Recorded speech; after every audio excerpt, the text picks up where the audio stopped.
অসমে দেশীয় গবাদি পশু সংরক্ষণ ও উন্নয়নের ক্ষেত্রে তৈরি হলো একটি নতুন নজির।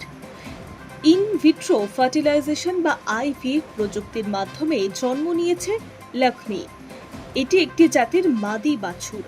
অসমের ভেটেরিনারি অ্যান্ড ফিশারি ইউনিভার্সিটিতে জন্ম নেওয়া এই বাছুরটিকে বিশ্বের প্রথম আইভিএফ পদ্ধতিতে জন্ম নেওয়া লক্ষ্মী জাতের গরু বলে দাবি করা হচ্ছে। দেশীয় গবাদি পশুর ক্ষেত্রে আধুনিক সহায়তাপ্রাপ্ত প্রজনন প্রযুক্তি ব্যবহার করে যে নতুন সম্ভাবনার দরজা খুলে দিতে পারে, এই সাফল্য তারই ইঙ্গিত করছে। অসমের মুখ্যমন্ত্রী হিমন্ত বিশ্ব শর্মা সোশ্যাল মিডিয়ায় এই খবর জানিয়ে ঘটনাটিকে রাজ্যের পশুপালন ও জৈব প্রযুক্তির ক্ষেত্রে গুরুত্বপূর্ণ মাইলফলক হিসেবে তুলে ধরেছেন। তার মতে, ছোট এই বাছুরটি জন্মের সঙ্গে অসমের দেশীয় পশু সম্পদকে আরও উন্নত করার একটি নতুন পথ খুলে দিল। লক্ষ্মী অসমের নিজস্ব দেশীয় গবাদি পশুর একটি গুরুত্বপূর্ণ জাত। স্থানীয় পরিবেশের সঙ্গে মানিয়ে নেওয়ার ক্ষমতার কারণে এই জাতের গরু রাজ্যের পশুপালন ব্যবস্থার একটি উল্লেখযোগ্য অংশ হিসেবে গ্রহণ করে থাকে।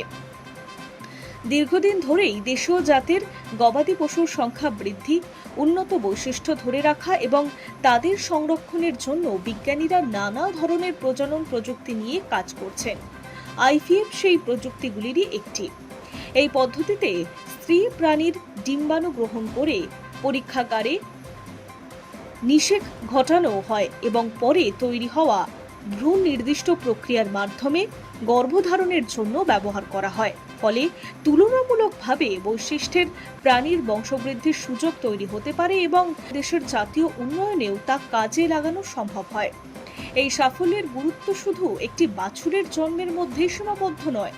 পশু বিশেষজ্ঞদের মতে, প্রযুক্তির সঠিক ব্যবহার করা গেলে ভবিষ্যতে দেশীয় গবাদি পশুর জেনেটিক সম্পদ সংরক্ষণ এবং কাঙ্ক্ষিত বৈশিষ্ট্যের প্রাণীর সংখ্যাও বাড়ানোর ক্ষেত্রে আইভিএফ গুরুত্বপূর্ণ ভূমিকা নিতে পারে।